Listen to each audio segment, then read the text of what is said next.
Here we have two different codes where you're going to use a flex sensor to control a servo motor.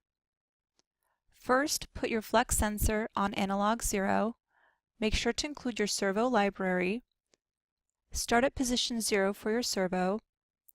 Open up the serial monitor and attach the servo to pin 9. Read the value of your flex sensor and print it to the serial monitor. Next, we're going to use the map function. The map function will allow us to change the flex value, which is currently between 0 and 45, to a position value for the servo, which can go from 0 to 180, but here I'm going to limit it to 1 to 175 degrees. As you bend the flex sensor, the values of the flex sensor will change, and this will change the position of the servo down here.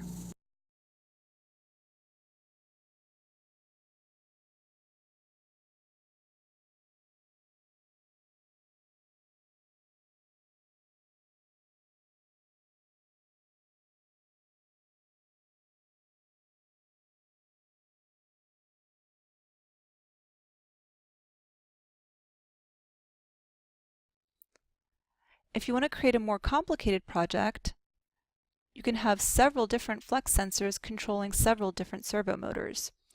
Here we have a robotic hand controlled with 5 different flex sensors. Each servo needs its own unique name and must be attached to its own unique pin. Each of the flex sensors needs to be read separately and have its own value.